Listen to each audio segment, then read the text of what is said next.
3, 2, 1. Boom, we're live. Here we are. What's going down, boys? See who's up in here tonight. What is the word? So we got Dirt Biker 2020. What's up? What's up? Started for me yet. Oh, it hasn't started? Can you guys see me? Mel's saying it's not on. Dirt Biker 2020. We got Trent. What up? What up? We got BB37. Nico, what up, brother? We got Brian. We got Jacob. What up, Jacob? Who else sees you? We got Big Rich, Eric, Adam. All the boys are here tonight. Danny B, Big Feist. What's going down, Monroe, Anthony? And then the Outdoor New England. And then we got Toby jumping in. Toby-o, what's up, brother? Cool, man. Well, I'm glad everybody is here. What is going down? I don't know if Mel, hopefully nothing goes wrong tonight, because can you guys hear me all right? Everything good? Give me a thumbs up. Make sure we're going. Hopefully we don't have no internet connections this week like we did in last week. Could have been my fault. I had a bunch of windows open that I didn't realize that would affect it. Mel said she thinks that's what the problem is, but we called our internet, we called AT&T, and we had the best they offer, so we can't even upgrade. We didn't change because we were kind of scared to jump boat and it'd be worse than what we have. So we were like, let's just make sure all the windows are closed and try it again this week and make sure we don't have no issues. We never had issues before. We've been doing this a long time, and then we started having them, but it could have been my fault. So hopefully we don't run into any of that this week. Hope everything is good. Hope you guys had a good week. We had a very good week here in the Midwest. Actually, been pretty warm. Got some unexpected rain on Friday night. Class was Saturday morning. So we had the last class here. R from X class was at Green Valley. Last one for the fall. And now, obviously, December is probably going to be cold. And then, obviously, January, February, March will probably be freezing. So we're going to be looking to do some spring classes out in California, hopefully. But we wrapped up here at Green Valley on Saturday. But like I said, we got an unexpected rain on Friday night. It wasn't on the schedule. The way I was kind of looking all week, watching it. And there was rain on the schedule, but it was first Saturday afternoon. So I thought we were good. And then about 2 a.m., 2:30 in the morning, boom, big old lightning crash and thunder wakes me up out of bed, and I'm like, no. And I grab my phone and look at it, pull up Green Valley schedule, and sure enough, they had thunderstorms too. So I'm like, oh man, I hope it's going to be good, or I hope it doesn't get rained out. I don't ever want to cancel a class, but we got there, and obviously it got hit, but not to the point that it was just, that we had to cancel it. But we did have, I thought everybody was on big bikes, and unfortunately, we ended up losing we lost one of our 80 guys, decided to go race. Maddox ended up going to race the arena cross race that was somewhere. There was an arena cross race somewhere, and I know a lot of the local guys out here went. So Maddox went to that, and then Brixton, 2 of our students are in our classes every month. Little Brixton was having bike problems and ended up, I was trying to help his dad get it going before class, and they were his dad's a pastor, and they just run a really big church, and been crazy busy, didn't have time to get the bike going. So we ended up losing those guys. So then we had 3. So I thought we had 3 big bikes. I'm like, all right, it's all good. We're all going to be on big bikes. Because Thomas Kimberly signed up, and Thomas has been to one of my classes before, and he rides a 450. So, or Thomas might be on a 250. Anyway, he's on a big bike regardless. But he signed his son up. I didn't realize that until he showed up and pulled the 50 out the truck. I was like, hold up, we got a 50 here today? But anyway, it was still a fun class. To be honest with you, I actually really enjoyed this class because I haven't got to ride. Like, these types of conditions are challenging, It wasn't, let me say, it was muddy in the morning and then good in the afternoon. But they're still challenging, and for me, it was fun. I haven't got to ride in the mud in a while, to be honest with you. So I was having fun, and like I said to the guys that are out there on Saturday, these types of conditions, you got to be on top of your game, and they help improve you. You should be the type of rider you can't be just a perfect everyday rider, only can ride when the track's prepped and perfect. No, it's not. It's not golf, man. We ride motocross. You got to know how to ride the mud. You got to know how to ride the dry slate. You got to know how to ride when it's good. You got to be able to adjust to all these different things. And it was fun, and everybody did really, really good. I know Jacob's in here. Where's Jacobs? I saw his name. He is in the chat. He was there, and he did really well. Everybody did. Even little Jake Kimberly on the 50 surprised me. I thought it was going to be like, I thought he was going to struggle because I went out and rode around, and I'm like, okay, it's definitely muddy. So, but he did really, really good. He handled the mud all morning like a champ, and he had a good time. Everybody did. We all had fun. So, the way I look at it, like, I don't ever want to cancel classes. At the end of the day, you're going to race motocross, you're going to have to race in the mud. It's going to race. It's going to rain sometimes. It's going to probably rain a lot, especially if you live out here in the Midwest or back on the East Coast. So you got to learn how to deal with it. If you don't ride in it, you'll never figure it out. So it was a fun class. I'm actually glad that we had a little bit of a change up and got to ride some wet stuff for the morning. So that was cool. And what else went down this past week? We got Mel. Mel's coming in. I'm just letting you know. Okay. The internet's doing great. Oh, internet's doing great. It must have been all your work. Yeah, so it was my fault. Hey, I take the blame. So internet's back in the game. What else went down this week? We had... Forget about the banners. Yeah. In Trenton. Okay. Just saying. I don't know. What else went down this week? We went hunting this week. That was another thing. That was sweet. If you guys saw the story, I posted it. I got a little 10-pointer. Small here for the Midwest, but it was... Hey, I'm from Jersey, so he was decent from where I'm from, but he wasn't the biggest buck that I shot. I've shot one bigger than him, but hey, it was still fun. It's first time that I've got to shoot. First time I got to hunt even in Kansas, because the last couple times I went this year, I've been on the Missouri side. Went to the Kansas side, got invited by a friend, and dude, we saw it was sweet. This dude shoots mega monster bucks all the time, but we had tons of action. Buck came out right at dark, and I honestly really couldn't even see what he was. I knew he was a buck just because I could see the size of his body compared to all the other ones, but my buddy had binoculars, and he's like, dude, he's a 10. Shoot him. So I had to take a guess shot. I couldn't even see my sights. I had to put I have a crossbow with a scope. I had to put the scope up in the air to get a little bit of light and then bring it down onto the body, and I lost the sights once I put it on the body and took a full guess shot. But it was about 25 yards, so it wasn't super far. But got him, and then I think the best part about the whole thing was tracking them. Like, normally I hunt with a shotgun back home in Jersey, and normally they shoot and drop right where I'm at, or if they run off maybe 20 yards max, 30. They don't run far. But this dude ran a couple hundred yards because I did hit him a little low. I got a lung shot on him.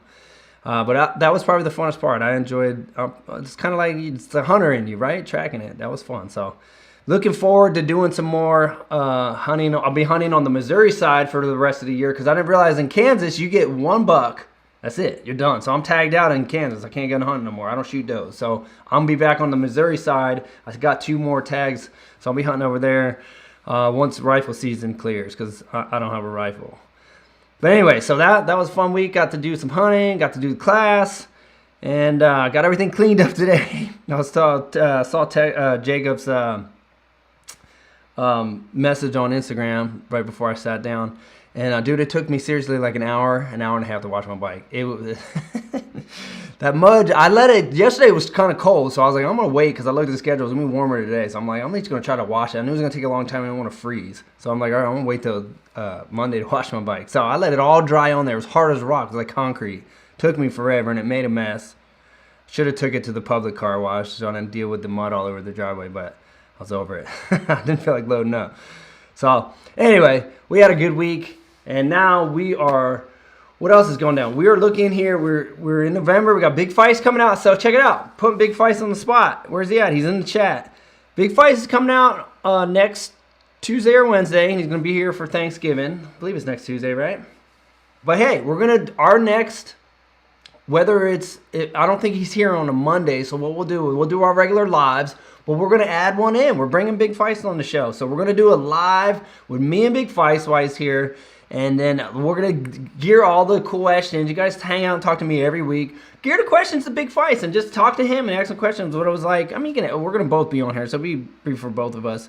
But hey, little father-son, me and Big Feist have so much background growing up, father-kid, like so many other people in the sport. It's a family sport, and me and Big Feist grew up going all the road. We went everywhere, every single weekend. We never really missed unless I was hurt, and we did that for years, all through my amateur career.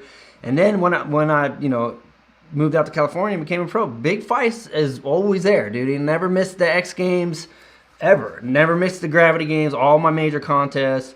He was always there. Never missed any competition.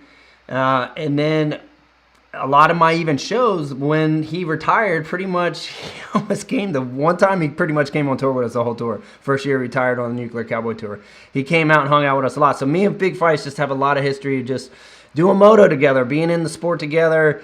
And so it would be fun to bring him on and just have you guys hit him up and we'll hang out. So it'll be fun. Kind of like what we did with Taco, but it'll be me and Pops. So we'll do that here.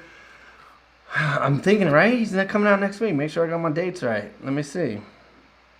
Yeah, he comes out next Tuesday. So I'll do Moto Monday, like on the 23rd, like normal.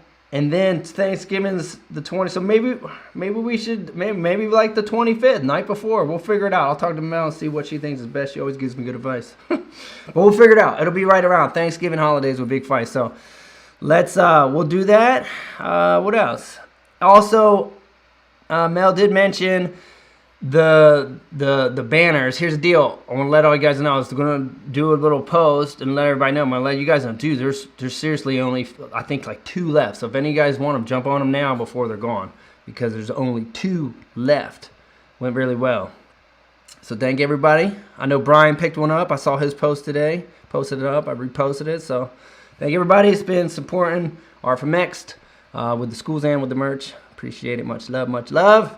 But hey, if you're new here, we do this every Monday night, 7 p.m. Central Time. We call it Moto Mondays because it's more Monday nights, and we talk about moto. So if you guys are new, the way we do it is I try to scroll to the top, get to everybody's questions. We hang out for about an hour, and you can ask me anything you want. Mostly moto. Keep it moto related, but if you have another question, it's all good. But it's mainly we hang out, talk about bike setups, riding, techniques, whatever that's geared around sport of motocross, freestyle motocross, trail riding, anything, dirt bikes. We love dirt bikes. That's why we're here. That's why we're all hanging out. So, this is how I find, because everybody gets on here and starts commenting, and if I'm scrolling, sometimes I can't see your question from a comment. So the way we do it is put the question marks up so I can see it's a question, and that way I don't scroll past it. And if I try not to skip anybody, so if I do skip you and you're like, hey, you missed me, just put it up again and make sure you hit the question marks, and then that way I'm sure I'll get it. And like I said, Mel usually does this with me. She's usually here every Monday. She likes to monitor things and check things out. And if I miss stuff, she'll usually run up here and tell me, but I don't think she's hanging tonight. I think she's watching football. She sold us out for a football game, and it's not even the Chiefs. So anyway, all right, let's jump in here. And I'm sipping on some coffee. Check this out. You know you're getting old when it's a Monday night and you're sipping on some decaf coffee. It's 7 p.m. Sad but true. All right, I'm scrolling to the top. We're going to get after it. We're going to start firing off the questions. And thank you all for being here. It's good to see. I see so many of you guys week after week. I recognize the names. It's getting to be like our little Moto Monday family here. Tuning in. So I was just seeing someone. So here, this might be a new dude here. We'll give him some love from Basor. Tuning in. Yes, sir. First time I might seen the name. How do you say that, dude? Swam? I'm messing it up, huh? Everyone jacks my name up too, so it's all good. Be calling me Facet, Faisst, Faust. I've heard everything. Internet is popping. Big Net said it's going. You go with, he says, I'm just laughing at some of those questions because we had internet. Nah, dude, we held it down. We stayed with them. It was my fault. I had windows open. That was the issue because it's working fine now. So that was actually my fault. I probably had 1 open the week before and I had like 5 open last week. So, my bad. All right, what up? Oh, Big Adam's throwing it up here. We get Adams up here with a super chat. He says, God bless Trump and V-Dub. Yo, V-Dub's not going to be here tonight. V-Dubski is, dude, he said he's still dealing with headaches. He said he's never had this issue before. He's had headaches for like a week now. And he said he was working late. He did hit me up. He hits me up. V-Dub keeps in touch, dude. He's a good dude. He said he's working late tonight and he still has a headache, so he said he's probably going to come home from work because he usually jumps on here right about halfway through when he gets home from work, but he's chilling tonight. So we'll miss V-Dub, but I'm sure we'll be back next week. But hey, much love, Adam, for the super chat. We got Toby O. What's yes, stay safe and well, brother. Yes, sir. Golf. Mel's clowning. Yeah, we don't. This ain't golf, man. It's moto. So we got Chris.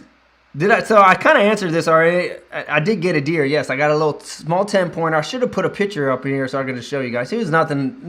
He wasn't worth mounting. Put it to you that way. But I did cut his horns off, and I'm gonna keep him. Keep it right. First Kansas buck. First buck with a crossbow. First buck with an arch. I've only done shotgun. So good memories. It was fun.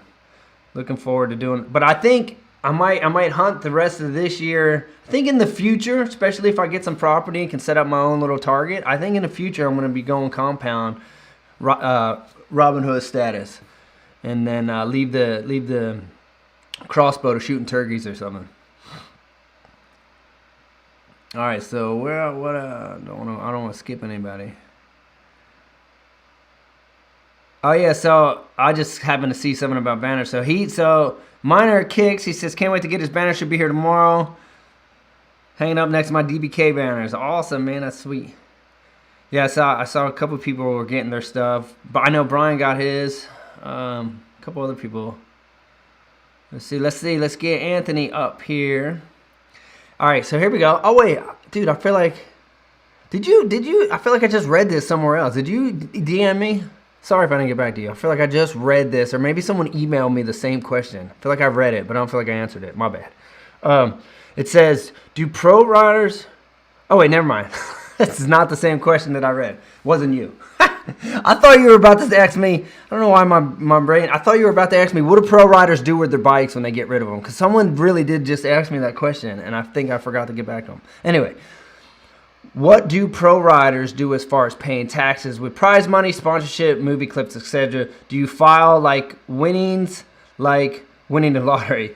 It's basically it's like anybody else. So you still got to pay taxes. You ain't getting around your taxes. So the way it happens in Moto is they don't take it out of your sponsor check every month. So basically, they'll just pay you every single month a certain amount. So say whatever your contract is for the year, you'll get that amount. And they just 1099 you at the end of the year and say, hey, we paid you this. Now you're responsible to go pay your taxes. So it's like that. Same thing. You go to the X Games and win. Say you win X Games. I think it's only like 30 grand these days. So if you get 30 G's, they're gonna 1090. You're gonna get a 1099 from Disney. Disney owns X Games, I believe, right? Who do the checks come from? I think they come from Disney. Anyway, and then you gotta go collect. You gotta go pay your taxes. So if you're doing really well, it's usually wise to pay in quarterly, so you don't have the big chunk at the end of the year. But if not, you just pay at the end of the year. But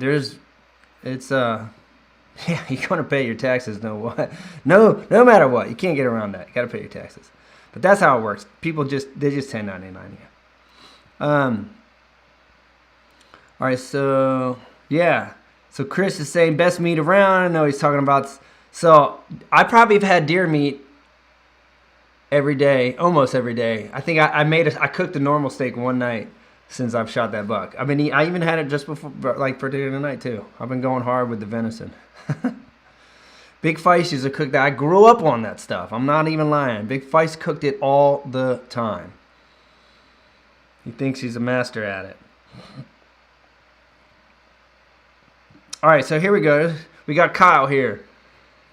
It says, what kind of gear do you wear under your pants and jersey? All right, so this is a good question. So normally under my jersey, I don't wear anything unless it's cold. If it's cold, I wear a long sleeve Under Armour.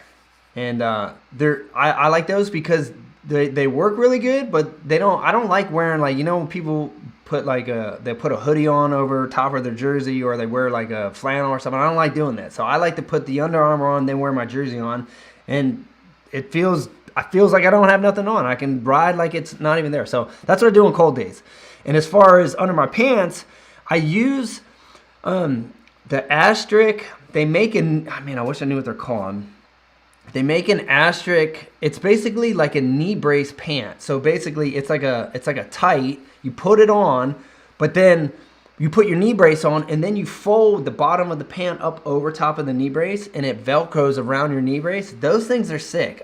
They have a name, what they call these pants, and I'm not 100% sure, but I guarantee you if you go to Asterisk, Asterisk, how do you even say it? If you go to their website, I guarantee you can find them on their site, and they're legit. I recommend them highly. They work really good, and they save what they do. They kind of, since they have that layer, and they have like a little patch that kind of goes on the inside, so it keeps your knee braces. You know, knee braces can chew up your pants, can chew up your seat.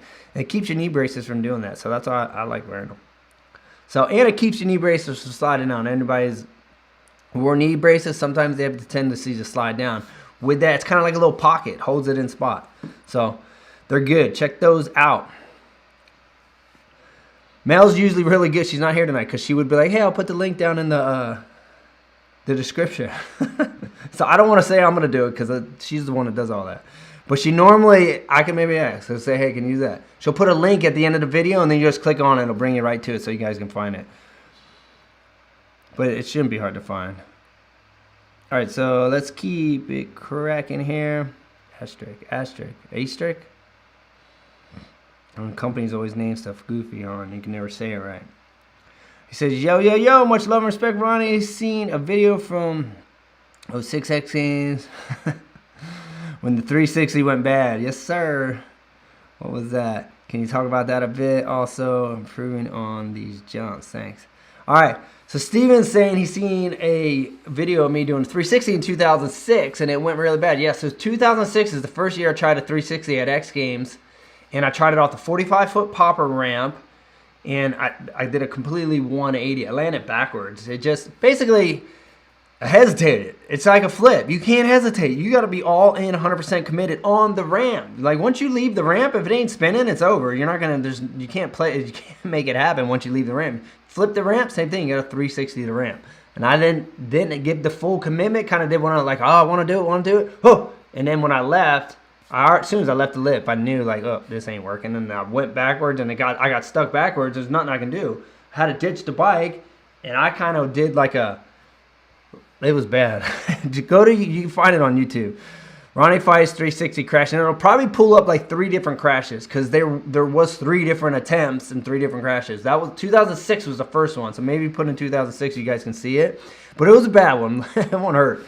And I think, luckily, I only walked away with, I separated was it my shoulder Faisst? Big Faisst, you remember? What did I do on that? Did I separate my shoulder or did I fracture my hand or wrist or something? Man, can't even remember these days, but I did get hurt. I just can't remember what exactly I did. Maybe it was my shoulder. Big Faisst, put it up if you remember, because I remember you were there. It was either shoulder or just a minor fracture. It wasn't like a broken wrist that I had to get surgery or nothing like that. Because the second time around, I tried it in 2007, and that's when I broke my foot. I tried it 2 times in 2007. That's why there's 3 crashes. Once in 2006, 2 crashes in 2007, landed in 2008. And the first crash, I bumped my head, kind of rung my bell. Second crash, I broke my foot. I think it might have been shoulder in 2006. All right, so we got Thomas Kimberly up in here. What's up, brother? Yeah, so let's say he was out. So Thomas, his son, was out here, and his son was Jay Kimberly on the 50, and he says, "Hey, dude, that made a huge difference in Jay and his confidence. Got on his bike and ripped through the deep sand, wide open and happy, and much needed." Yeah, so that's what I'm saying. Like, his son was the rider on the 50, and he basically got out there and just pinned it straight through the mud. And it boosts his confidence. Now he knows the next time he goes to the track and it rains and it's super muddy, hey, I've already rode this stuff. I know what it's like. I don't have to be all timid and scared that it's muddy and the conditions aren't so good anymore. No. Here's the deal. Like, if you want to be a racer and it rains, go practice in the rain because you're going to have to race in it sometimes. Don't skip it and be a fair weather rider. Learn how to ride the mud. Learn how to ride the dry slick. Because if you can ride all the hard stuff, it's way more challenging to ride when it's muddy. Way more challenging to ride when it's slick and dry and hard packed than it is when it's just perfect and fluff. But guess what? When you get out there and the track's good, you're ripping. And the track never stays good all day. Here's the deal. It's always muddy in practice, good for a little bit window, and a lot of times dry and beat up in the afternoon. So you have to be able to figure it out all day long. Can't just go out when it's all perfect. That was one thing back in Jersey when we wanted to practice on the most roughest track we could find. We didn't go out and groom our tracks and make them perfect all day and ride. No, we wanted the track to be rutted, rough, and whooped out and as gnarly as possible because we wanted to be conditioned and we wanted to know how to ride the rough stuff. So when we got to the track, that stuff was easy. It wasn't like, cruising and ride all week on the smooth track and then got to go race the choppy stuff. You're going to not be as confident. So you get out there and ride the hard stuff. Makes you better, man. All right, so let's get Anthony up here. He says, have you ever been on any hunting trips, like hunting vacations, or have you only traveled for riding? Actually, I've actually never did any hunting trips, but me, Deegan, I think Lus might have been with us too. We actually went to this was a while. Yeah, I think Jeremy was with us.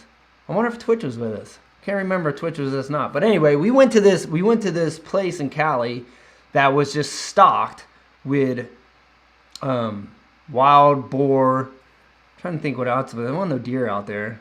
But anyway, Deegan ended up shooting a wild boar.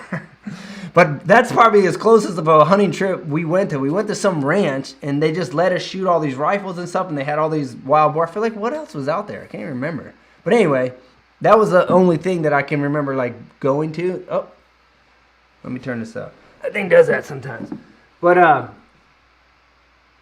there we go.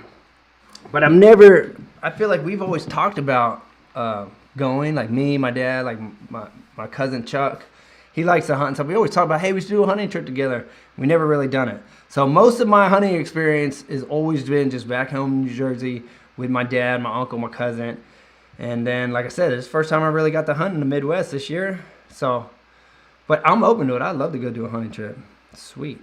Mel's dad does a lot. He's a big hunter. Loves hunting, loves fishing. Dude, he goes to Alaska, goes down to Oklahoma, goes to Texas, goes all over and hunts. He's into it. I need to jump on one of those trips with him.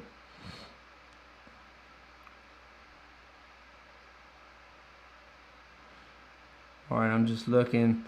Yeah, I saw this. So we got, where is Trent? Trent's up in here, right? Big Trent. So Trent made the Just Pin It banners. A little shout out to Trent. He did a great job. And I know Brian, that was one of the things Brian said about the banners. He said, hey, super good quality.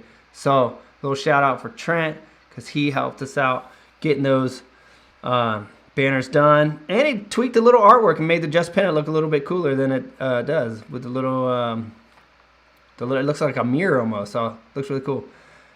All right, let's get Hugh up here. He says, what do you like about Australia?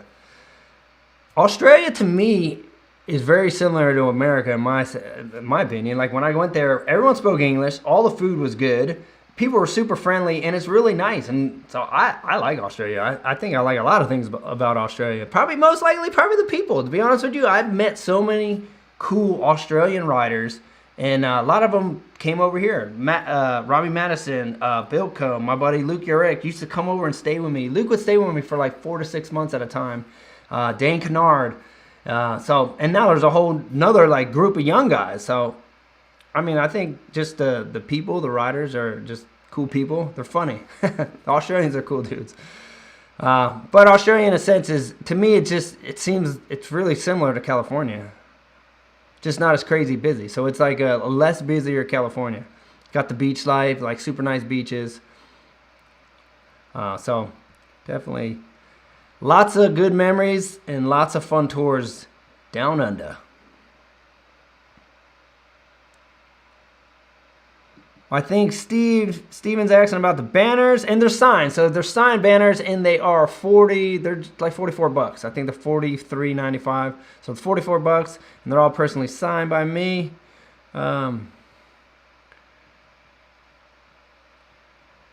Let's see. Kung Fu Feist. All right, here's Trent right here. So we'll get him up here so everybody can see him. So yeah, so Trent did the banners. Yes, sir.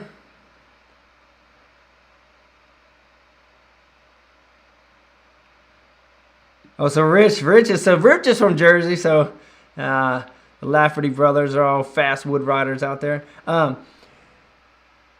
He's saying that would have been a mountain Jersey. I know, like that's the thing. I sent the picture to my cousin when I got it. I'm like, yo, this is small here in Kansas, but I'm from Jersey. Anyway, Big Feist would have shot it too. It's all good. It was a nice shot. All right, so we got BB37 here. He said, when are you going to go see Deegan and the boys again? So plan is hopefully January. The goal is to figure out a bike situation for January and hopefully get off a class out there and then go see the boys, go see my brother and hang out. I was hoping to watch some Supercross, but unfortunately with the schedule this year, there's not going to be in California. But I would really like to be there January, February, and March is the goal. So let's see. That reminds me, I need to hit up Husqvarna again. Try to get that bike situated. Thanks for the reminder, dude.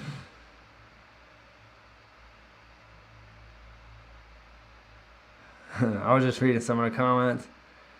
All right, so I actually don't know.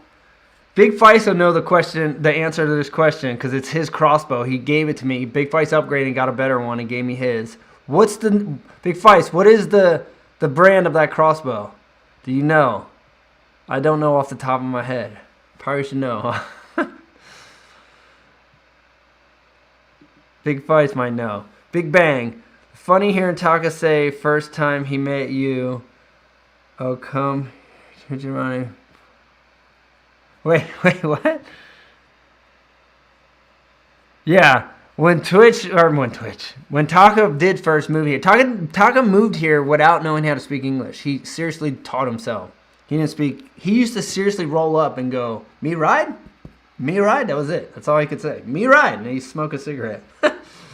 Like, what? Is dude serious?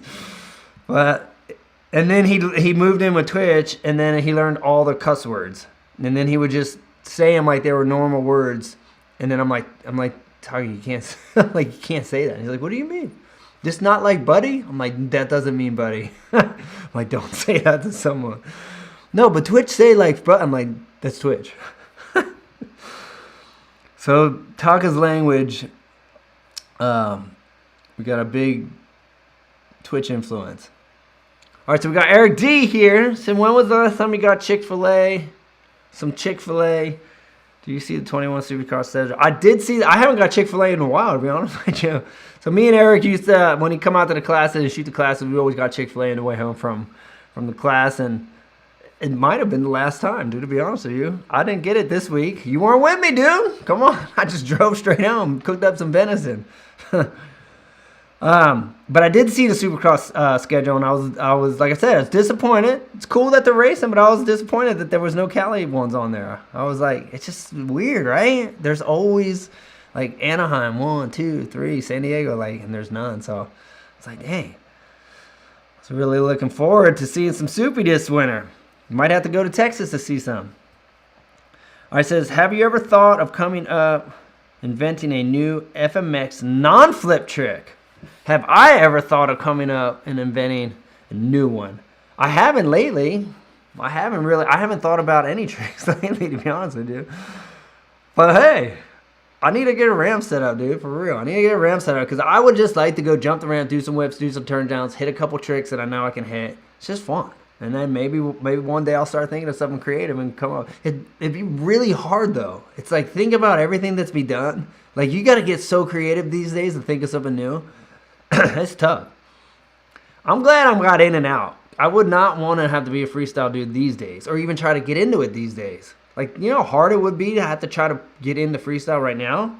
Like, think about it. If you don't double flip and probably front flip, you can't even get a medal. So, and then you need every other trick to go with that. That's a tough sport to get into right now. Scary one, too. Oh, sorry. I got you up twice. All right, so yeah, the OGs. Gotta get Steven out there with the OG love. All right, so I'm seeing some question marks here by Nate. All right, so we do any private lessons next year? Hopefully. There's a good chance because the reason why I didn't do them this year is because I didn't want to basically I did most of my classes at a private track, and the track owner's super cool, and he lets me use the track once a month. But I didn't want to be the dude going like, hey, can I use it this week? Hey, can I use it this week? And Tori got sick of me bugging him all the time to use the track. So I said, you know what? I'm just going to be thankful that he's going to let me use it once a month. And I want to wear out my welcome. And I'll just do that. And then obviously we did a couple at Green Valley. We only did 2 at Green Valley. But the reason why I didn't is because I didn't really have my own place. But next year, I don't know if I have my own place yet, but if I did, could definitely be in the game. But here's the difference between next year. I do have another buddy who has another private track in Hillsdale, Kansas, and we're going to do our very first class there this year, and we ended up, I think it was first class, but we ended up not doing it because he didn't have water to water track, and obviously I was like, well, shoot, we got to be able to water it. But now he's got his water truck out there, he's got all his tractors out there, and I just talked to him seriously like a week ago, right before Green Valley, and he said I was welcome to use his track next year, and if I wanted to do one-on-ones. So that might be a spot to do it. So if I have a place where I'm welcome and can do it, I would love to do it. One-on-one is awesome. I like the small classes. If you haven't seen, like, all my classes are small, 5 or less. It's never more than 5. So, and one-on-ones, I think it's awesome for both of us because I can give you a lot and you can get a lot, and because it's just me and you out there. So definitely on the radar for next year. If not, when I get my own spot, 100% sure. All right, so let me just finish up the rest of what you said. Talked about you wanted to get a bike again after selling mine.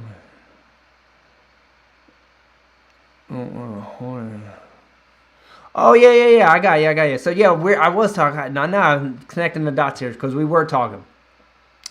So, yep, I got you. Hey, I get it. I get people hit me up sometimes, and they're older dudes, they're vet guys, and they're like, yeah, I want to do it, but I want to do a one-on-one. They don't want to come because they just think they might hold up some of the younger kids, but it's all good. Like, to be honest with you, like, in a small group, I'm able to work with each guy, because usually, not everyone's at the same level in the small group, but I'm still, because it's small, I can still cater to each guy on what level we're at. So you probably could still come to a small group class and still get a ton out of it. But if you're more comfortable doing one-on-ones, and that's what you're looking for, hopefully next year we can link up and do it. And that'd be sweet. All right, so.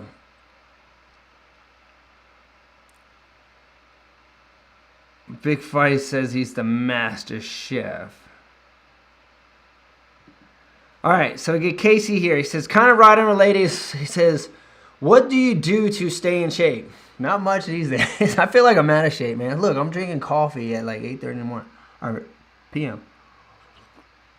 It's getting cold now, too. But I used to. These days, my training these days is I try to just get to the gym as much as I can and keep the body moving. But when I was seriously about competing... Mel's in the house. Can I just remind Did I miss someone? People, yeah, it's not just coffee, but you Decaf. had cookies. Yeah. Before She's just trying down here eating cookies. Yeah, man, cookies and coffee. Get back downstairs. I'm retired, man. This is what retired life looks like, man. Retired life in your 40s. I'm about to make me some gluten-free homemade cookies. Man, they were good too. I'm about to make a couple more when I get done. I only make 3 at a time, so I don't overdo it. But I make them all the time. Lately. I know, I get in these little bad habits and I get mad at myself and I kick it. She usually comes sell me out right when we're talking about training. They're not homemade cookies. Hey, they are good. Package. They are gluten-free. They're amazing. See what type of training I'm doing? Sipping on coffee and eating cookies. But no, when I did take training seriously, I did all types of stuff. So I didn't really like do one thing. Riding's the best. At the end of the day, riding's the best training that you can do for motocross. You got to be able to ride. Whatever your length of your moto is, you got to be able to do that at an intense thing. So figure out if you're a local guy and you got to go 5-6 laps, and you got to be able to. The way you practice is the way you race. So if you can't do 5-6 laps intense at home, you ain't going to be able to do it on the weekend. So you got to be able to do that during the week. And then all the off-the-bike stuff is just bonus. But you got to get the on-the-bike training is most important, in my opinion. Because if you don't have the on-the-bike stuff, you can go do all the off-the-bike stuff, and you might be able to do that easy. Then you get on the bike and you're tired. Because that's me today. Let's be honest with you. I can still go to the gym. I can get on my road bike, rip for an hour, but I go to the moto track and I don't ride enough moto these days that I'm in shape. I'll go out there and I got about 3 good laps in me, and then I'm starting to feel it. So that's what I mean by like you need to be on the bike. But off the bike, I did CrossFit training, lots of high intensity, heart rate way up, mostly body weight stuff. I ran hills. I had this because I was training for speed and style. Freestyle, when I did freestyle, I stretched and lift. But then when I got into speed and style, I was full like cardio, but not endurance cardio. High intensity sprint, heart rate up for a short period of time because my race was only 4 laps. So I had to get my heart rate up really fast and keep it there. So I used to sprint these hills, ran these hills by my house in California. They were gnarly. It was probably one of the hardest things I did. And then I would even run my track. I had a speed and style track. I would double my laps. I had to do 4 laps, go run the track for 8 laps. So I used to run around the track up and down every obstacle, ran my track. I road biked. Like I said, I lifted, I did pretty much, and I did martial arts. I used to train. I used to ride in the morning, go eat my lunch, go train in the afternoon, go run my errands, and then I went to the dojo at night and trained for another hour. And that was all cardio. And so everything that was available, I was doing. These days, I'm just trying to keep it moving. And I had a trainer, Charles Dow, Icon Fitness. He, the way I did it with Charles is, I've known to do and train with him on and off my whole career, so I knew all his workouts. So I would train with him a little bit, and then I do all my workouts without him. But then when I had an event, me and him never miss it. The event was coming out, it was me and Charles. But then I was like, hey, I had like a month or two. I'd just do all of his workouts on my own, and then another event would be coming. I'd be like, yo, let's go. And then we would get focused. Because he would always push me. Like, you get a trainer, they're always able to push you harder than you can push yourself, normally. So it's good to get somebody like that to crack the whip at you. All right, so let's get Toby O up in here. He says, what is the biggest difficulty of riding a motorcycle? The biggest difficulty of riding a motorcycle? Man, that is a really good question.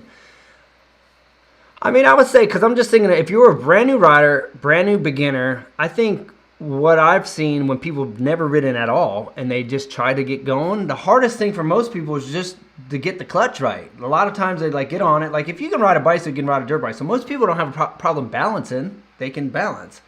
The issue is trying to learn the throttle and the clutch at the same time. So a lot of beginners go bloop, install it, or they go and let it out too much and it yanks them, they pulls them off balance and they wheelie and then they usually just go until they crash. So I think trying to just figure out how to let out the clutch and roll the throttle smoothly is probably the most difficult thing I've seen for beginners. I've seen so many people get the unexpected yank and pulls them off and then they go, and then they pin it till they hit something. I did the same thing, so can't clown too much. Big Feist remembers, I went straight into the woods and crashed into the trees the first day he taught me how to ride a dirt bike with a clutch.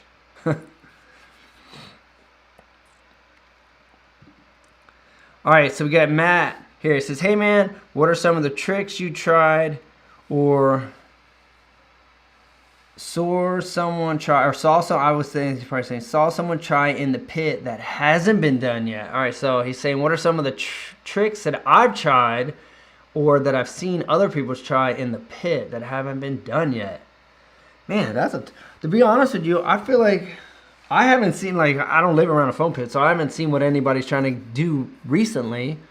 But for the most part, most of the things that I've seen people do in the foam pit, I've seen them take it to dirt. But there could be some things going down that I don't know about. So, and anything that I actually only used the foam pit to actually learn my flip and to learn my 360. I didn't like using the foam pit to learn variations of flip tricks. Because it's not as fun as everybody thinks to be flying 75 feet, 30 feet in the air to a dead stop. That doesn't feel as awesome as everybody thinks it is. It's not that fun. And then you do that 2, 3, 4 times, 5 times, into the pit, and then you're like, okay, I'm over it. So your window of how many you can try is small.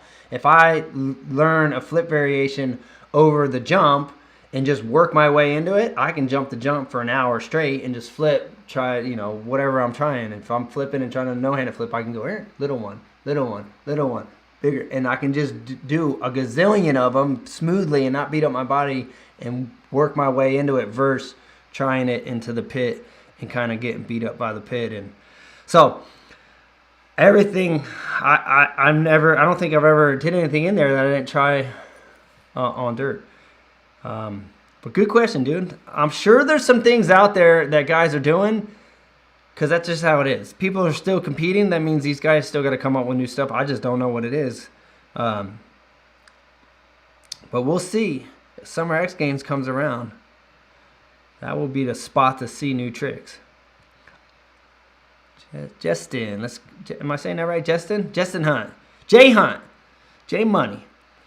It says, how do you like air forks? I don't have an issue with my air forks, so I'm okay with air forks. I know a lot of people don't like them, but I've never had an issue with them and never felt like they were awkward or they never threw me off. So I'm good with those. It says, do you have a hard time adjusting to them coming off of springs?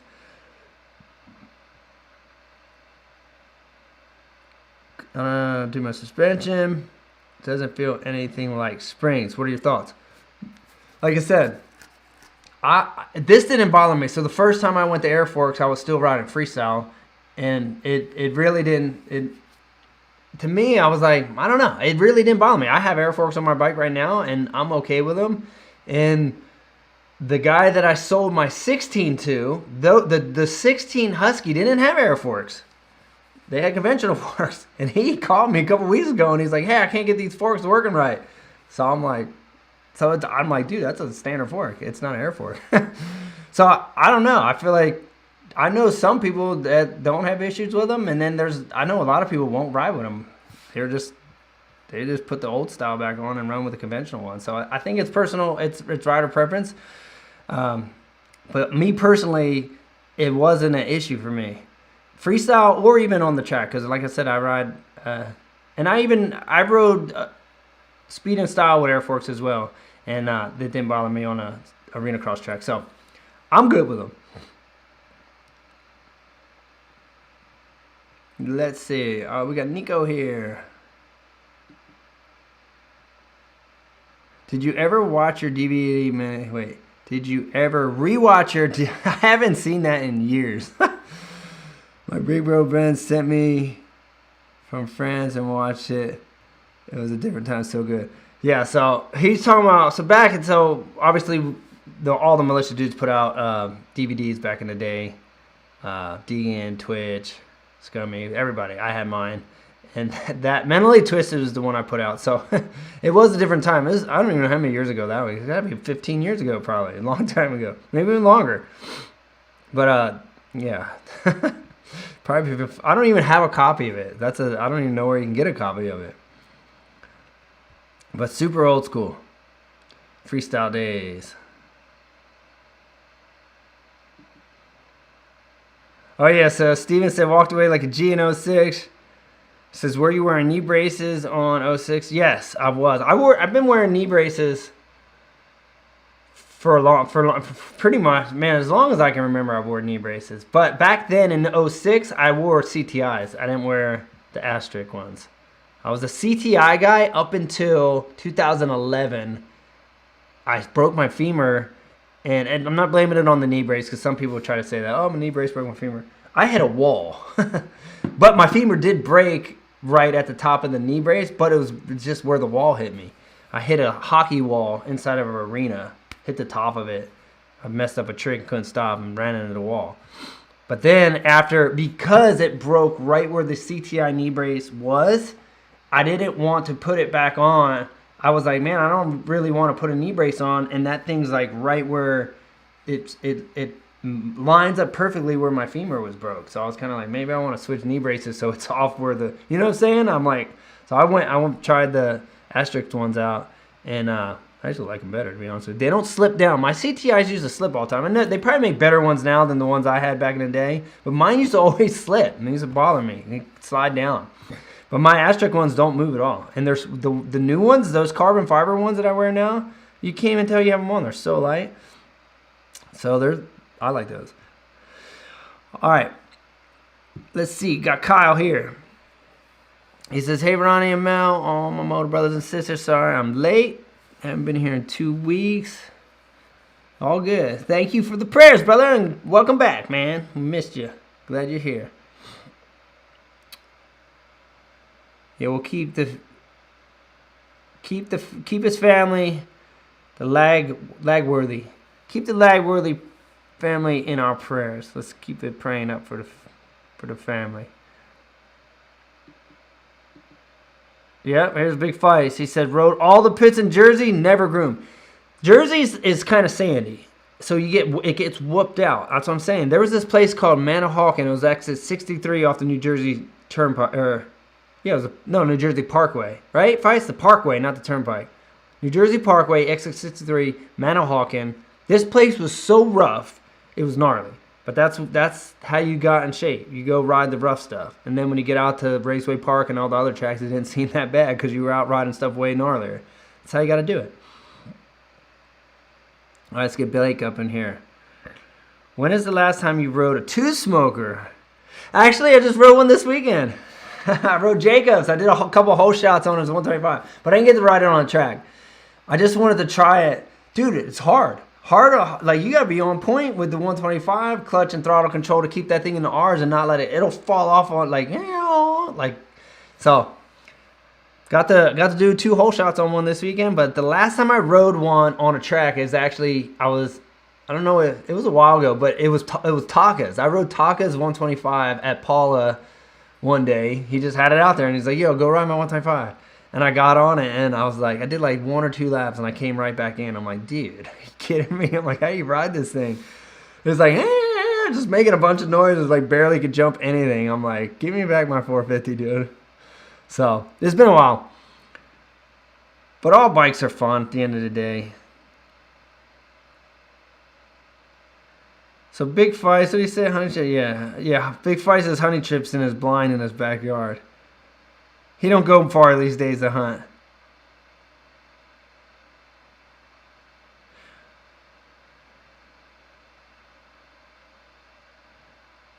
I was looking. All right, Dirtburger 2020 says, this is our homie was out at the class on Saturday as well. He says, we're going to a private track on Friday. We were wondering if you wanted to come. Yeah, let me check. Where is it at? Well, I don't know if you want to give out all the information if it's down low. But yeah, I don't know if I gave your dad my number or not. Have your dad shoot me an email and let me know. Give me the information on where it's at. I'm trying to think if we have anything scheduled on Friday. Oh, we have to film, huh? We have to film for Ronnie and Mel on Friday. I know that. But it's in the morning. So let's have your pops email me, and then we'll see if I'm able to make it. But good job out there, ripping it up. We had the 150 and the 250F jumping back and forth. But looked solid out there. Really good on the starts too. Was ripping up the starts, and our little Jay Kimberly really impressed me on the starts. The dude on the 50, he was like a rocket out of the starts. He had the whole shot skills. But yeah, it was a good time out there. All right, right underneath you. All right, so how is the dirt in the Midwest to ride compared to the West Coast? This is Justin Hunt. Jay Hunt. I'm in Oregon right now, but my family lives in Oklahoma and Louisiana. Headed to Oklahoma. All right, so Oklahoma. So Oklahoma is different than here where we live in the Midwest. I was just in Oklahoma a couple weeks ago, and I don't know if you probably remember seeing the post or not, but the dirt there is like super red.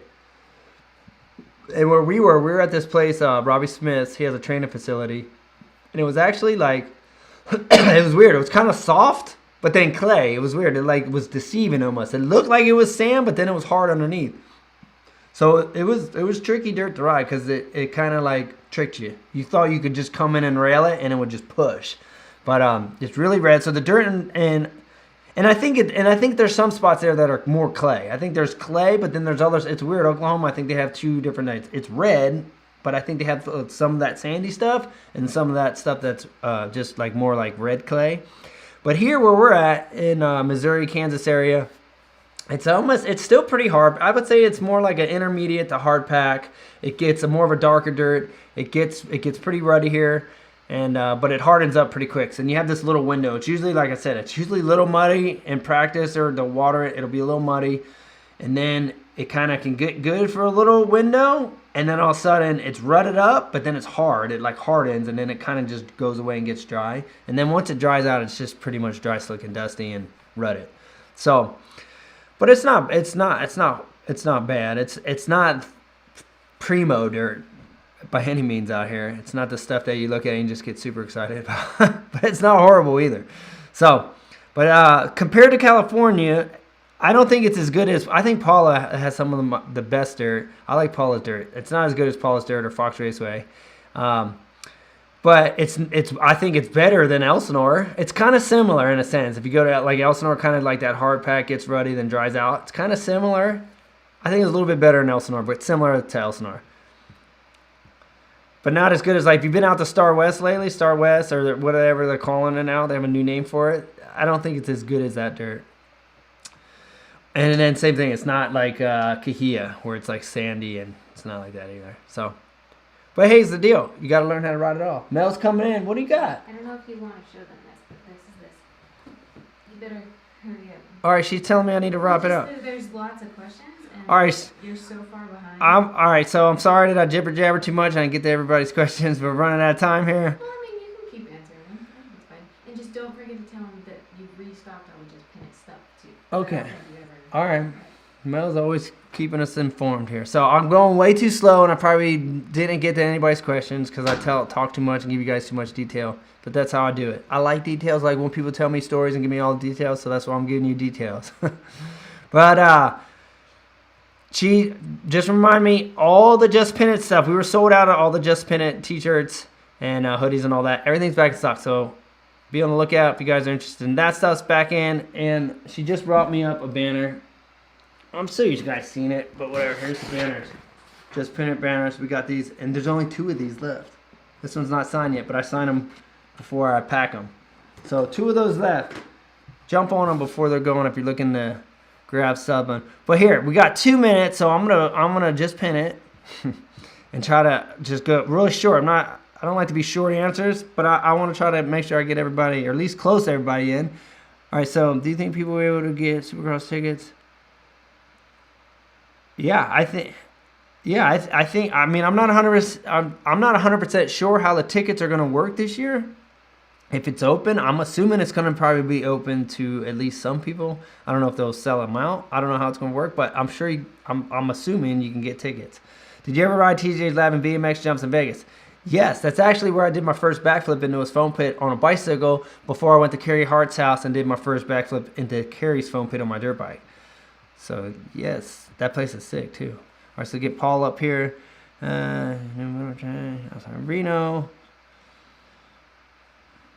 Should come do a clinic there. I'm open to that. Definitely open to doing things. Just got to get it in the schedule and make it happen. All right, here's Paul again. Oh, wait, I think he might have just been saying just saying the same thing. Come do a school in Reno. So, yeah, maybe I will. Maybe next year. Get it popping. We'll get it popping. Like I said, I'm just kind of ripping through here, try to get everybody in here before we run out of time. And then oh, wait. I think I might have seen some of it. Did I just answer this? Or did somebody ask it? No, I just answered this. So I probably saw your question twice. Sorry. All right, so I just kind of got that one. Judo tips. Stop, drop, and roll. Judo tip. Oh, always look. Hey, remember that one? Cookie Monster. Big Feist is clowning.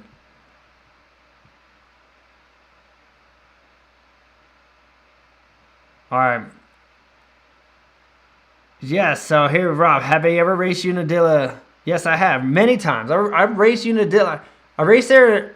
Went to the national there too, but I raced there a ton of times growing up. as a mini rider and as an amateur rider. Love that track. That track is sick. That's actually where I met Deegan the first time, I think, and Metzger was at Unadilla, the National. What is your favorite public track you ever rode? I think my favorite public track has always been Fox Raceway. I like that track, so I'll probably keep that one as a... Keep that one. Were you there when Hart jumped through the hotel wall at Krusty? The hotel wall. I don't think maybe... I don't know. I don't remember that, so maybe no. If you were... Yeah, I don't know if I was... Was it Hart? You sure it was Hart or not Seth? I'm not 100% sure because I don't remember. So maybe I wasn't there for that one. But I remember Seth on the tour jumped through a glass. That's what I was thinking, Seth. There, one of the years at the Krusty Tour, Seth jumped through like a glass wall. But you said hotel, so I don't know. So maybe it's different. All right, so Dan B said, from last week, have you ever seen Ronnie Mac or Jake Kennard in the same place at the same time? It's not Jake Kennard. A couple of you guys figured it out last week.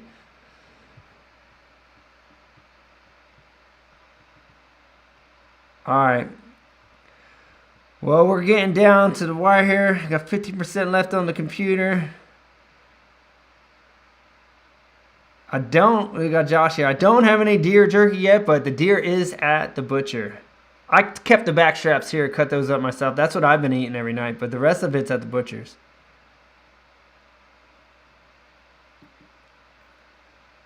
How's Scummy doing? I haven't talked to Scummy in a while, but I mean, it looks like he's doing better. So hopefully he's holding it down because I know he's struggled a little bit through the years, but he's a good dude. All right. Well, hopefully I may. Did I get everybody? I don't know if I missed any.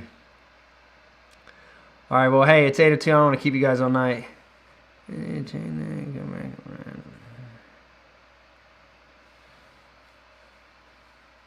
train there and there, come back up and ride on the coast. It will make me better and faster. Yes, sir. Keep training. Keep it going. All right. I think we got everybody in. But hey, thanks again for hanging out here on Moto Monday. We do this every Monday night. Need any information on the Moto schools or Moto merch? Check it out at Ronnie Faisst MX. If you want to follow me on all my pages, check it out at Ronnie Faisst. Until next time, we'll see you Moto Monday next week here on the Faisst Live, baby. Thanks for hanging, guys. Much love. Have fun. Ride safe this week. We'll see you next week. Peace out, guys. Thanks for all the cool questions.